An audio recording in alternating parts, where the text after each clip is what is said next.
The broadcast is now starting. All attendees are in listen-only mode.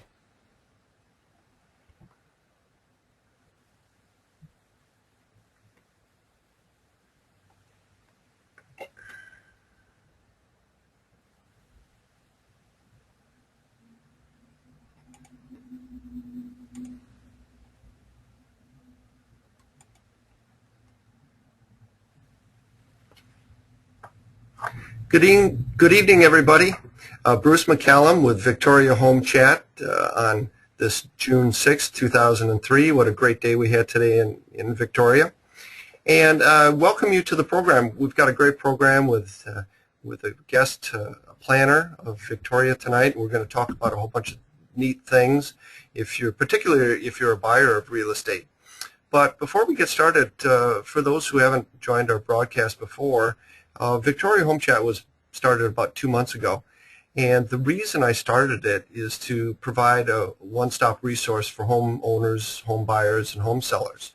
It's a interactive, real-time resource center and a library, because we're recording these programs, so you can refer back to them, or you can get the link off the Victoria Home Chat site, and you can send them to your friends. Anybody who needs more information on certain topics regarding real estate. Like I said, we're going to have live interaction tonight. We're going to have Q&A. So if you want to, jot down some questions if you come up with them, or you can just interrupt the program, and we'll pose those to the guest presenter. Victoria Home Chat is a weekly program, so stay tuned. You can go to our site and find out what's happening. Like I said, we have recordings as well. Thursdays at 8 o'clock is the time that we normally broadcast, and I'll let you know on social media if we change that. And you might be viewing this on your desktop or your laptop. This also works on iPads or other net pads, and I think it works on an iPhone too. I tried it on my iPhone and it seemed to work as well, so you can try it on that. Not sure about Android. So let's get going with the program. If you do have a question, type it in this box here, and then it appears up on my screen and I can read it to the panelist. But tonight we're going to have Ian Scott, who's a professional planner. Now, the title of the program is Check It Out Before You Buy or Build, Planning and Zoning 101. Like I said, during this time of year, many buyers are out looking and purchasing homes. It's a very active time of the year, and it's very common for the buyer to, before purchasing that particular home, to consider, oh, maybe I want to add an addition, maybe I want to add a suite, maybe I want to add a garage. And so what we're going to try to do tonight is provide you that information so you can be better informed before you actually go out and purchase that. Now, on the other hand, if you do own a home and if you're thinking of renovating or blowing out a wall and adding something, this broadcast will help you as well. So Ian Scott is with us tonight. Ian, we're going to connect you in here. Let me turn on your camera, and we'll get Ian here. My apologies if it takes a second. Oh, there you go. Hi Ian. How are you doing? Good, thank you. Good, great. Well, thank you for joining me tonight. I really appreciate your time. And I think that this is going to be a fun chat tonight, and we'll provide a lot of good information for the viewers. So you were raised in Victoria, and you've got a master's in urban and regional planning. You're a professional planner. You work for Soup, View Royal, and Victoria, and you've shared expertise with hundreds of homeowners. I'm sure those homeowners have come to you with these questions that I was referring to before, right? Many times, yes. Many times. And so you're also working with developers, I understand. That's right. Up until last year, I was working for the City of Victoria, and one of my roles, and also in the other municipalities where I worked, was to answer questions for people who are looking to buy or purchase a home, or, like you said, considering making changes to their property. And I would help guide people through the process. Sometimes, though, I think it's frustrating for people and challenging for people who've never been exposed to planning or zoning issues to go to a municipality and ask the right questions and get all the answers that they need. And so one of the services I'm offering as part of my consulting business is a service where I look to support that kind of questioning, answering, leading people through the process that they need to with the municipality. And that's how we connected, and you know, it sounded like a great idea to share some of my, you know, tips and tricks with your audience here this evening. Yeah, that's great. And, you know, I didn't mention it before, but in all the webinars that I do, I always refer back to creating a team. If you're a seller or a buyer, it's very, very important to have a team of professionals with you. For example, a realtor, a lawyer, a finance person, in this case, a person like yourself. And with that professional team, you'll be a better buyer or a better seller. It's really well worth your while, because this is the most expensive purchase or sale that you'll ever be involved with. Absolutely. Yeah, most certainly. So let's dive in a little bit and get into this topic of planning and zoning 101, and I'll just kick it off to you. Great, thank you. So what I wanted to do is just start at a bit of a higher level, even though probably most of the audience out there this evening might be interested in some of the more fine details about their property. I think it's good to start with a bit of an overview. Of course, we live in a region that has 13 different municipalities, and so when it comes to the zoning for your property, what you're able to do with a lot in the Victoria region, it depends which municipality you're in. Or if you're in the CRD electoral area, maybe there's some people tuning in from one of the Gulf Islands. You know, so it really depends where you are.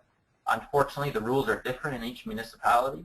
One zoning bylaw is not the same. Even the definitions used for certain terms differ from municipality to municipality. These rules do change over time, but generally pretty slowly. So if you take some time in 2013 to learn what the zoning is wherever you're living or where you're looking to buy property, in the next 2 or 3 years it'll likely be pretty much the same, but it behooves you to always check again, when you're making such a big investment or purchase in a property. The other thing I wanted to take a little bit of time to explain was the difference between zoning, which is a really rigid system, requires council to pass a bylaw with a public hearing in a very specific way, versus planning rules, which are sometimes bylaws, but they also can simply be policies, and those are much more flexible, but they're also very important in terms of influencing what people can and can't do with their property. You know, the first question that comes to mind, Ian, is, as we said in the beginning, you worked with View Royal, you worked with Sooke, and you also worked with Victoria. And you're mentioning 13 municipalities, so does that mean that your experience can cover all the rules and regulations for all 13 municipalities? Well, I certainly can't claim to be able to quote the rules in each of those 13 municipalities right away, but the structure of how the rules are set up is generally the same. How they deal with the process is generally the same in terms of how you approve a building permit, how you might get a variance to your zoning, what the rezoning process looks like. I think the key thing is someone like myself knows what questions to ask. I actually know a lot of the planners and the building officials personally, so that helps as well. You know, but I have a good idea of the type of information that they will have behind the counter that I should be asking for, and how to most effectively interpret and apply that information to a particular property. Right, and so that gets back to the idea of having a team, and you could guide somebody to go through that process very, very well. Yeah, that's right, and a lot of times, really you want to hear directly from the planner who works for a municipality. What do they think of your proposal? And so you as a homeowner, you as a realtor, you as a lawyer can go yourself and ask those questions of the planner. But I do really think there's some value in having somebody as part of the team who speaks the same language as the person on that other side of the counter and really, really gets those answers. Mm-hmm. Okay. Alrighty. So the next slide here covers off, I think, really these are the bigger plans, and the official community plan, or OCP in jargon speak, is a really important document in a community, because what it does is it outlines a 5 to 10, as much as a 30-year vision for how a community is going to grow and change over time. So areas that may be transitioning from single family to townhouse and multifamily, areas where the municipality sees changes occurring in their transportation system or their other servicing, and over time, what your neighborhood looks and feels like will change. The other key thing about an official community plan is it guides the zoning for a community. So at the end of the day, what the OCP says has a big influence on what ultimately the zoning on your property will be. And so paying attention to the official community plan, if you're looking to buy in a neighborhood you're not familiar with, an official community plan is a good idea to get a sense of, well, what does the municipality think that neighborhood will be like, just as you might go out and talk to people on the street to try to get a sense of what's this neighborhood like. There's also the the official view of what that neighborhood is going to be in the future, because certainly cities aren't static, they change and grow over time. The other thing about an OCP is it includes something called a development permit area.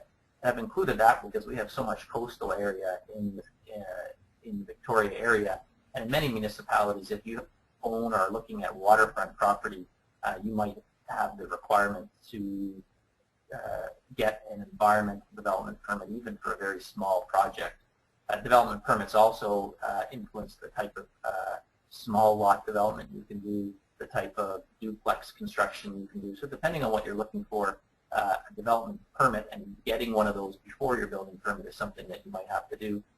All municipalities have, again, a whole suite of master plans which may or may not influence some of the issues in your neighborhood.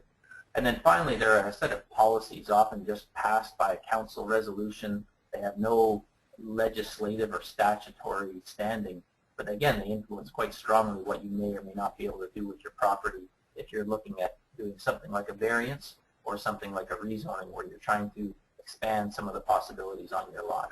And I'll talk a little bit more about garden suites later in my presentation. Yeah, that's going to be of great interest. I'm sure a lot of people out there that are in the buying mode thinking of putting in a suite, and we'll have a good topic of conversation on that one. Great. If you can go to the next slide there.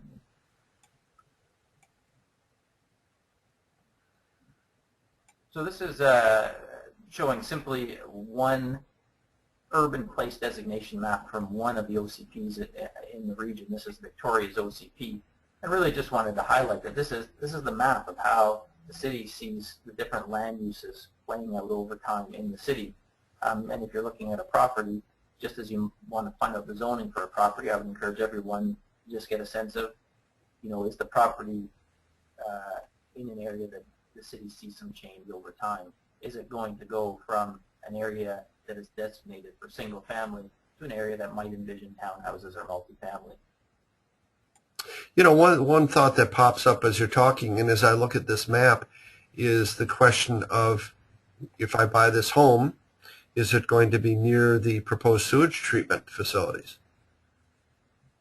That's right. Now, this map is not going to tell you that. What this map does, they'll give you some guidance to, is where the city sees the municipal services being, or more commercial services. So if you look at the purple parts on the map, those are all the village nodes in Victoria. Saanich and Langford and the other municipalities have a similar kind of vision.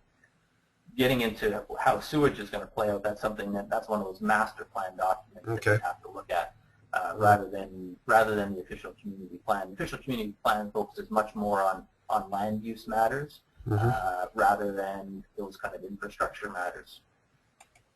Okay. So zoning in many municipalities in this region is actually called a land use bylaw. Zoning is a very specific tool that zones an area of the city for a certain use, and in many areas on a certain property you can use it in a variety of different ways. On a typical single-family property, there would be a few different uses. One would be something called an accessory use, so you can have a shed or an accessory garage, so uses that are associated with a single-family use. Often, most single-family properties also, you can have a home-based business or a home occupation, so that would be another use that's permitted, but with certain restrictions. How much signage you can have, can you have employees coming and going, deliveries, those kind of things. Some properties, if it's a commercial property, the list of uses will be many, 15, 20, 25 long, which is, you can be one of those uses. In BC, we have permissive type zoning, which is if the use is listed, then you can do it. If it's not listed, you can't. It's not something that, by omission, that means you can do it. You have to be on the list. The other big thing that a zoning bylaw does is how much density you're allowed to build on the lot. For homes, what that really means, that density translates into a couple things. One is floor area. That's the key thing. How much floor space can my building have? And then for some people, the other part of density is what size of lot can I have? And so that then affects subdivision potential. Zoning also controls the siting of buildings, so setbacks, height, lot area, and parking requirements. Is another key element of a zoning bylaw. You'll find as you go from Victoria out to Sydney or out to Langford, the amount of parking that is required for a property increases into areas that are more suburban, more car-oriented. One question comes up. I've got a client who is looking for a home, and they need space for a home office. And they also need the ability for people to come in and have parking because it's, they meet with those people in an office, home office setting. And so I guess what I'm hearing from you then is if you're that type of buyer with that type of home-based business, this is something that's pretty important to find out. Yeah, a call to the municipality will find out if there's a certain property that you're looking for. Can I have a home-based business? Often there's a restriction on how many clients come and go. In the reality, the municipality doesn't have an easy way to figure that out. But if you're running a business where people are coming and going every 10 or 15 minutes and there's a complaint and you're not supposed to be doing that, you could run into some problems. You also, if you want to be building some extra parking on your property for your clients, that's an important consideration for you. You need to figure out, are you allowed to put the parking where you think it might go? Because if you're not, there are still things you can do through the variance process, but depending on what your proposal is, it may be a little bit harder to get approval for that. But generally, most municipalities are pretty supportive of home-based businesses, especially if it's a home office scenario where you're meeting with a few clients a day. That's really what they think a home-based office is. Anything that has deliveries or too much coming and going with people, or any employees, those are some of the categories where, and of course anything noisy, woodworking, those kind of things. Those are the type of uses that aren't really supported in a home occupation setting. Yeah, I guess the message here to everybody that's watching tonight is that just beware of what you're getting into, and the more prepared you are, the better off you're going to be. Yeah, and I think planning and zoning rules are so much about the adage of buyer beware. That it's really paying attention to what you can and can't do on your property. Bruce, do you mind just going to the next slide? I'm not sure if this is just want to check with you what the order of slides you've got. Okay, this slide here shows the zoning envelope for a commercial property. Yeah, are you able just to flip to the next one real quickly for me? Sure. Okay, yeah. So if you go back one there, I was expecting a couple other slides to come there, but that's fine. I see our time's moving along. So if you go back to the one before, I'll just explain what you're seeing there. Well, my apologies. My apologies. Are we missing one? You're missing a couple, but that's fine. I think I'll be able to, if you go back to the slide with the picture of the buildings. Okay. Really what I wanted to illustrate with these two diagrams is just the principles of zoning. So the zoning is controlling how the building is sited on the lot, its height, its setback, how far from property lines it can be, and then its parking. This, of course, is a commercial building, and this is illustrating zoning rules for a commercial building. But for a single-family home, you could draw a similar box and shape where on the lot might the building be allowed to be located, how close to the street, how close to the side setbacks, and then how high it is. And that defines your building envelope. One of the key things that trips up a lot of people is you would think, okay, you've got your setback, you've got your height, you create your box. That's what I can do. But in almost all municipalities, there are two other regulations that are quite important. One is lot coverage. So it's how much of the lot can your building occupy, which is usually bigger than the box that would be defined simply by your setbacks. And then the other is your floor area. So how much floor space can you put into the building? And in most municipalities, there's a lot of nuances to that. How do you count stairs? What do you do with a vaulted ceiling space? How do you count? Where do you measure to? You measure to the inside wall, partway through the wall, or the outside wall. And these are elements that can really influence how much change you can do to your building over time. Where the city changes the rules, it might also open up opportunities. So in the city of Victoria, they used to measure to the outside of the wall. Now they measure to the inside of the wall. So you might have a couple extra 100 square feet to play with in a home that was built to the maximum 10 or 15 years ago. But there's always these really fine nuances, and that if you're hiring a contractor or an architect, typically they're aware of these nuances, but they still may get tripped up as they go into the city with their permit plans, and you've got to work through some of these things. One example of a nuance is how basements are defined. Each municipality defines it differently. So what you or I might call a basement, that definition in our mind doesn't matter. What matters is what the zoning bylaw says a basement is. So in the city of Victoria, what this is illustrating is that they have redefined basement from what the definition was before to clarify that the ceiling height for a basement can only be 1.2 meters or approximately 4 feet from the grade level, the average grade. Whereas before, the ceiling height for a basement could be higher. So this is a zoning rule that had the intent of pulling the buildings down a little bit more, so you're not getting buildings sticking up out of the ground quite as much as they were for a while. Each municipality, what is a basement, how high or low it can be into the ground is different. What matters about this is if you're in a zone that allows for only a 2-story building and your basement is a few inches above the cutoff, then it's not actually called a basement. In the municipality's world, it's called a first story, and then you can only build one more story above that. So these are some of the fine nuances, how you measure height, how you measure floor area, that are pretty important points when you're thinking about changing your property to any great extent. Well, yeah, this is very interesting. I had a client a couple of years ago, and we were dealing in a section of Oak Bay, and there was a very, very nice kind of a character house, and they wanted to create more room down below, and they were thinking of raising, I don't know how far now, but they were going to raise the home so they have a nice livable area underneath, and then other living areas above that. So if I understand you correctly, if they do that, they might count that raised lower level the first story then. Yeah, again, it depends on the municipality. In some cases, it might not matter if you have lots of floor area room left for your property.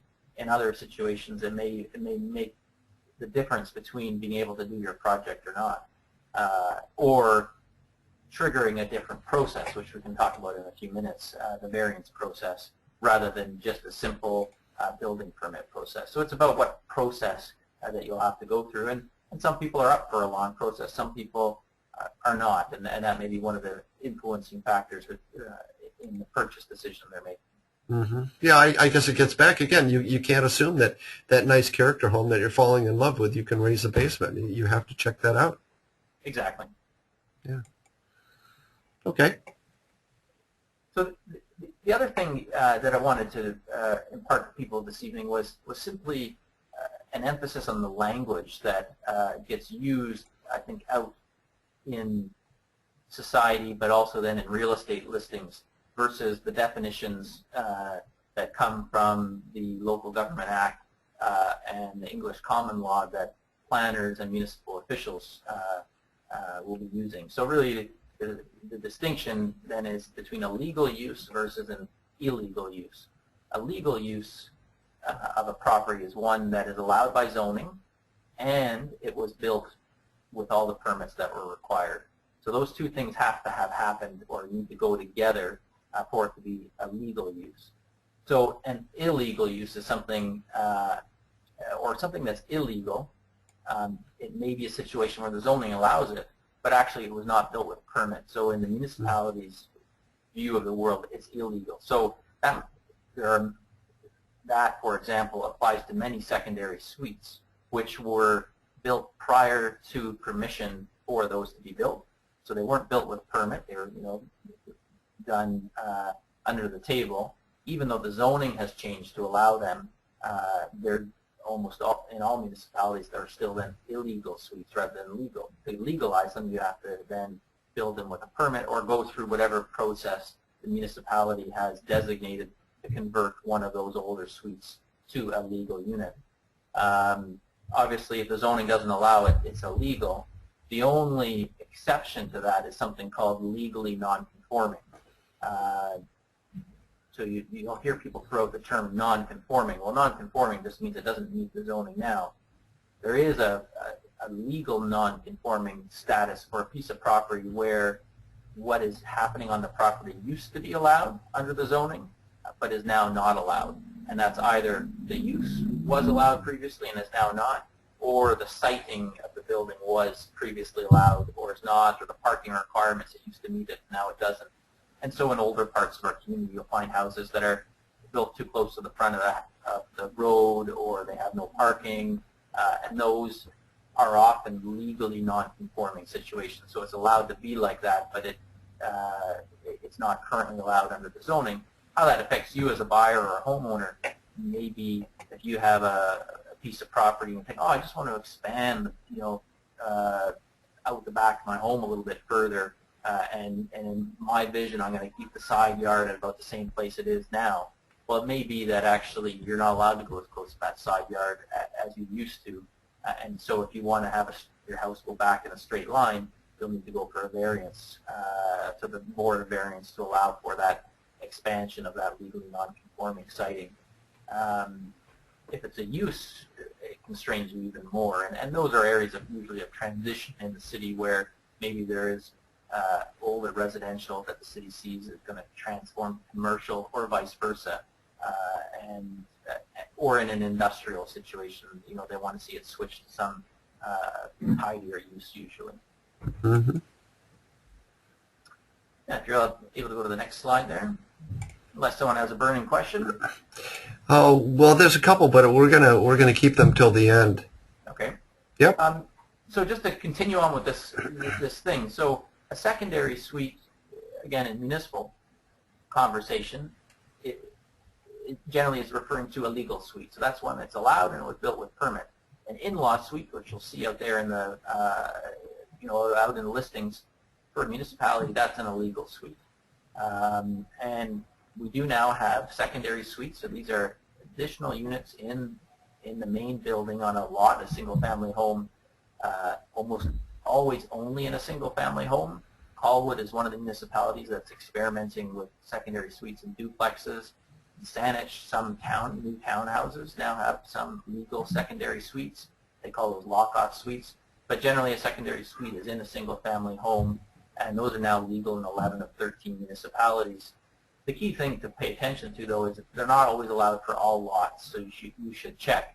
In some municipalities, you have to be a homeowner and resident on the property to have a secondary suite. In other municipalities, you need to have a minimum lot size, you need to have a certain amount of parking. It can't be on super small lots. So it always, if you're thinking you want a secondary suite, or you're wondering if the suite on a property you're looking to purchase could be converted and made legal, or you could add one in, you always should check rather than assuming just, well, I know Victoria allows suites, definitely it's going to be allowed. Always check. And then, of course, there are certain restrictions on the size of the suite, and then the building code controls what kind of building requirements there are for building a secondary suite.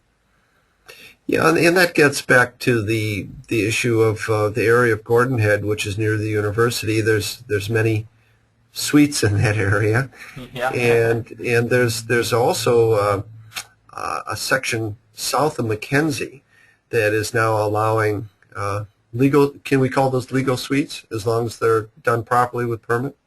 Yeah, so south of Mackenzie, Saanich now does allow secondary suites on many of their single-family lots, but they don't yet allow them north of Mackenzie, and that's something that I understand they're going to be looking at in the near future. How near, I'm not sure, but but there's a good example. So Saanich is one of the 11 of 13 municipalities, but currently they're not allowed everywhere. Even though certainly as a buyer you're going to see them everywhere. Let's be honest, suites came along long before municipalities allowed them, in part because of our housing prices, in part because of our need, both for students and family members, but also just people who need to rent. And so municipalities are really trying to catch up, I think, to where homeowners and buyers are at. And increasingly, you're going to have many more legal suite options, and I think there's probably debate out there to what degree that influences the value of the home, but I think it's certainly a legal suite will give you some longer-term security as to how your investment will be maintained over time. Very good point. I was also going to add that for those viewers out there, you should always talk to a financial professional. But a couple programs ago, we had a financial professional on, and we were talking about if you have a suite in your home, can you use that rental income to qualify for more mortgage? And this can be a complicated process, but what I'm trying to say is the more you can find out about legal or non-legal suites, the better you're going to be in a position to possibly count that rental income towards a mortgage. That's right. Yeah, which can be very important. Okay.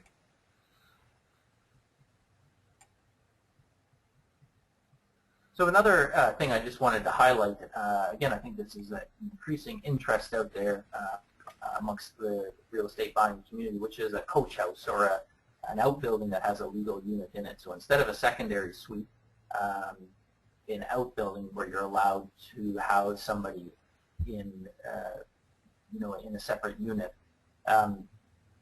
Coach houses, garden suites, detached secondary suite, small suite, they call it in Souk. There's so many different names. I find it very confusing for people. So the key thing is to ask at the municipality, can I do this, and what process do I have to go through to build it? The key thing is this is very new in terms of being allowed. So if you're looking at a property where there is one of these, most of them are illegal, so they were built before they're allowed, and each municipality will have a different attitude towards whether they would be amenable to legalizing it. They are allowed in different degrees in 7 of 13 municipalities.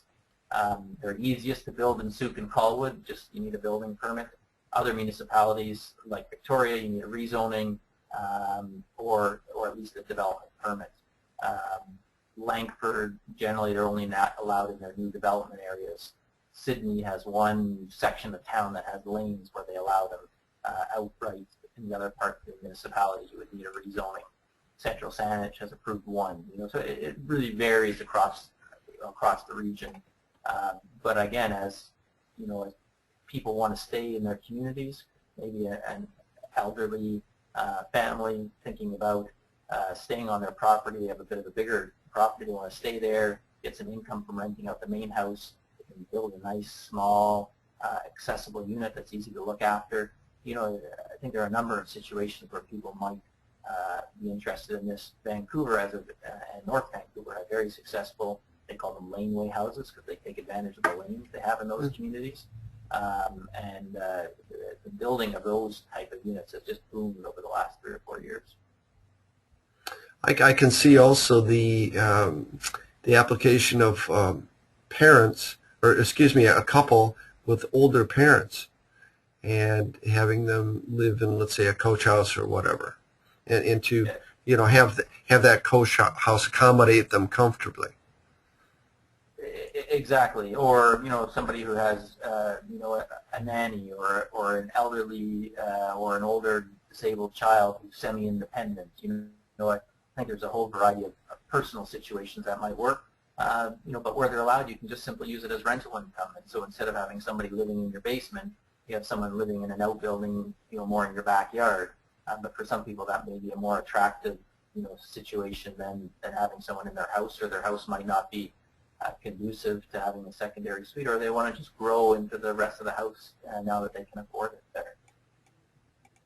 Okay, great. So let's talk about garden suites. Yeah, so I just very quickly, here's a picture of what we're talking about. Small units, they vary from about 400 square feet, so quite small, up to about 800 or 900 square feet, depending on the municipality you're in. They're typically in the rear yard. They can't be subdivided, and which means really they're not for sale. They're for rental or for your own personal use. City of Victoria has a comprehensive policy. City of Langford has a really good set of development permit guidelines. But otherwise, it's really a site-specific, case-by-case basis in terms of the design and the look and feel of the building. But if you are interested, I would encourage you to look up the City of Victoria's policy, because it just gives you a good idea of the kind of considerations that many municipalities are thinking about. I'm sorry for jumping in here, but I just want to make sure everybody understands that this is much more than just a shed. I mean, this is heat, water, electricity, all that kind of thing. Yeah, so these are units built to a residential standard. So that's one thing that might trip some people up, which is, I've got this garage, oh, this would be a great idea, I can convert this. Often the policies are quite supportive of that. The issues, though, you'll run into is, well, how was the garage built? What was its foundation like? Does it have drainage, tile around it? So, you're looking, these units are not as cheap to build as you would think, because you do need to build it to quite a strong standard under the BC Building Code. So these can be very skookum, very beautiful, very well-designed units that are quite a pleasure to live in. Well, it would add tremendous value. I'm just thinking of the possibility here to have this self-contained unit that's comfortable and rentable and all done properly. It would add tremendous value to the property. Yeah, and in Vancouver, a lot of people there tend to be a lot of older or sort of young professionals who are building them on relatives' property as an alternative to a condo. They're then able to get into some of the traditional neighborhoods rather than being, downtown in a condo tower. Whether we have that kind of pressure yet in Victoria, in the Victoria area, I'm not sure from a cost perspective, but I do think as these become better known and as time progresses, that they will add significant value to properties, and that'll be one of the motivations for people to look to build them. Now, I don't know if you want to give us a kind of an estimate, but do you think on a per square foot basis the cost of this equals something like an average home? Construction cost? The construction cost per square foot is going to be higher than for a typical home, because the ratio of high cost elements of the building are higher in a small unit like this than there are in a home. So you can just think of the percentage of space that a kitchen and a bathroom is going to take up as part of this building, the amount of exterior wall that there will be compared to interior wall. So generally you're looking at something at least $200 a square foot to build a unit like this, as compared to the single-family home, which you're likely to be able to get under that if you're not going to top-end construction. But that is one of the things I think that is influencing the slower uptake of these type of units is people's expectation. Oh, it's small; it should be not too expensive. But the reality is, the per square foot cost ends up being higher than a typical single-family home. Mm-hmm. Okay.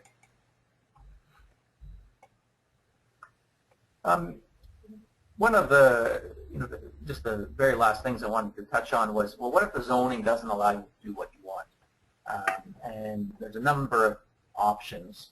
If you're talking about the siting of the building, the height of the building, so we're talking setbacks, lot coverage, building height, then you can apply for a variance, and which is a site-specific relaxation of the zoning rules to your property. There's two routes you can go. One is the Board of Variance, which is an independent board appointed by council that make decisions independently, so they're not influenced by those politicians.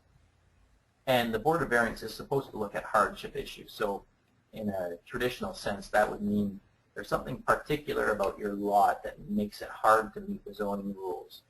So I gave that example of that historic property. You talked about that, that heritage building in Oak Bay.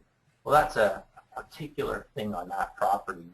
There's a historical reason that building was built at the height it was. And so that might be a case where you can more easily go to the Board of Variance and say, well, I want a height variance because it just happens that, I've got an old building. I'm not starting from scratch.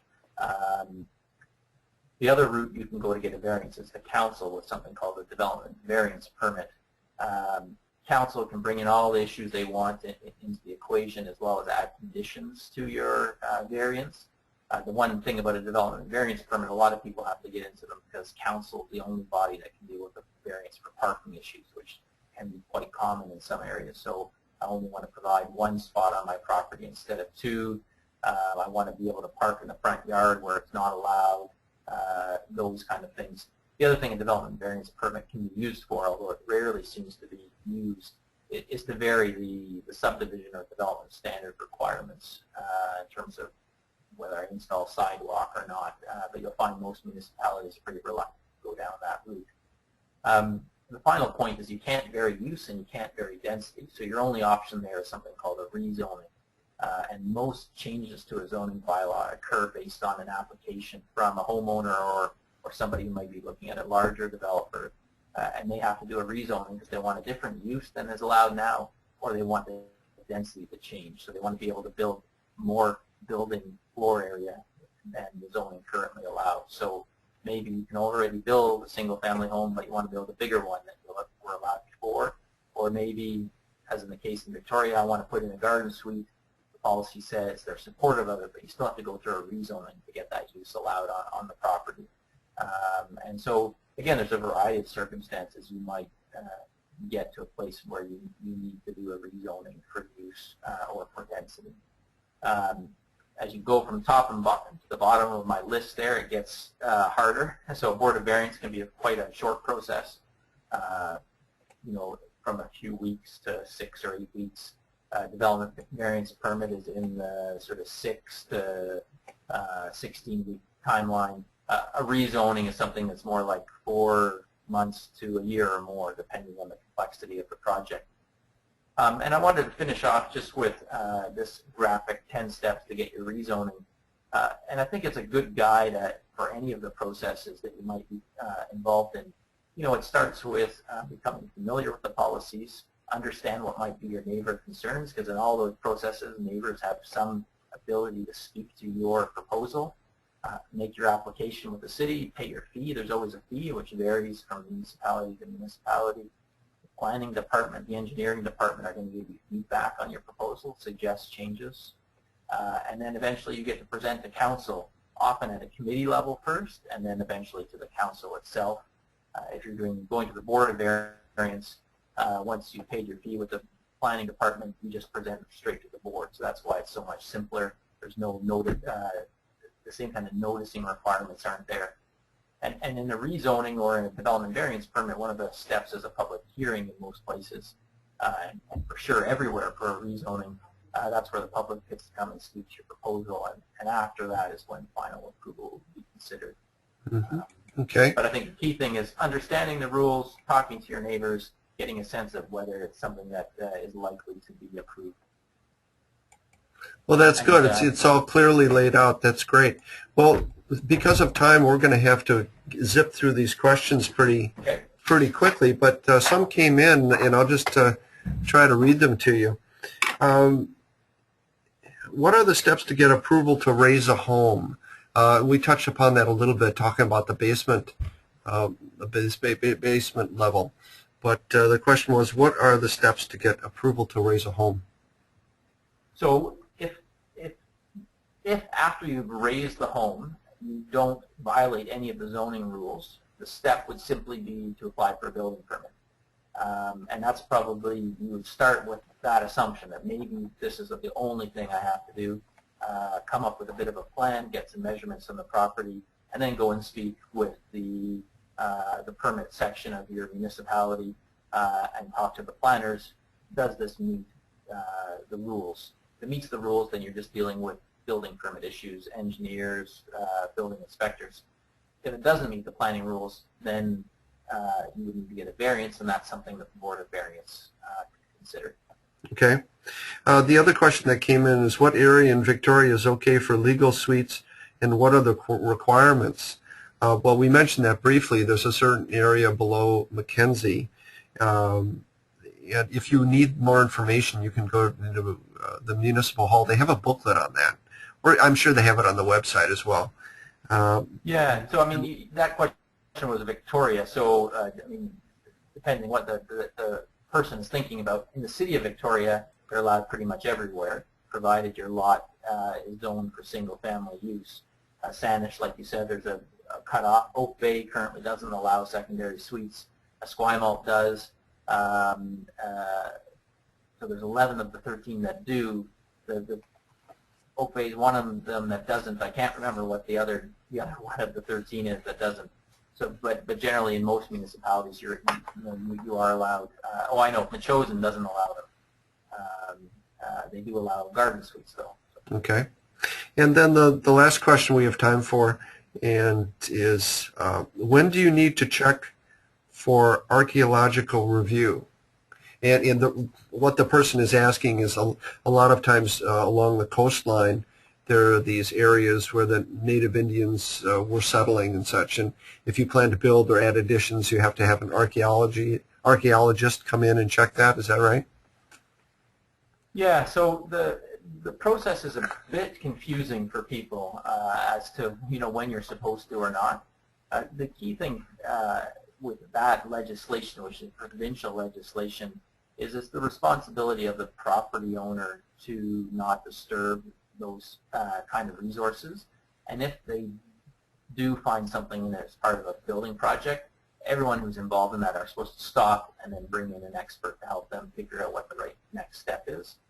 Each municipality then deals with that provincial legislation in a bit of a different way as to what kind of review they go through on a particular property and when they say they need to engage professional archaeologists to help you out with that process.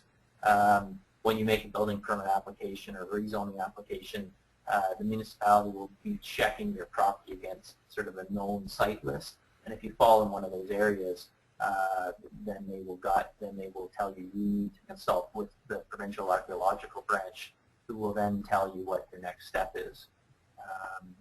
So really, I think if you're looking to do something, the first stop is with the municipality. How do you deal with these issues? Am I in an area where I might be caught with this kind of need? And then from there, you should go to the province, to the archaeological branch for some guidance. They'll be able to tell you, are you in an area where they suspect you might find some archaeological resources. Well, that's great. Well, that's all the time we have for questions, and I would just want to tell the viewers that there's many, many different circumstances. I mean, too many to go through in a broadcast, even in written material, and I think it needs guidance. And so you can go to the various municipalities, and Ian, you offer those services as well. And it gets back to the team. Surround yourself with a team of professionals so you can be a better buyer or a better seller. And Ian, there's your information up on the screen if people want to contact you, Ian Scott Consulting at gmail.com. And you've got your phone 250-884-6202. So thank you very much, Ian. I appreciate your time tonight. You're welcome, Bruce. Thank you for inviting me. That's great. Okay, I'm just going to advance here to the next slide, talking about the next program. The next program next week, next Thursday, is what to look for when buying a home or condo. Again, this is the season of buying properties and selling properties, and there are certain tips and tricks that I'm going to be speaking about when you're buying a home or condo. And I'll touch upon some tricks for sellers as well. Anyway, it's next Thursday at 8 p.m. and all the details can be found at victoriahomechat.com, and you can register there. And thank you for joining us tonight. Again, recordings are available. All you have to do is go to the website and you can download those, or you can take the link and send it to a friend. So thank you again, everybody, for joining us tonight. And this is Victoria Home Chat. Thanks very much.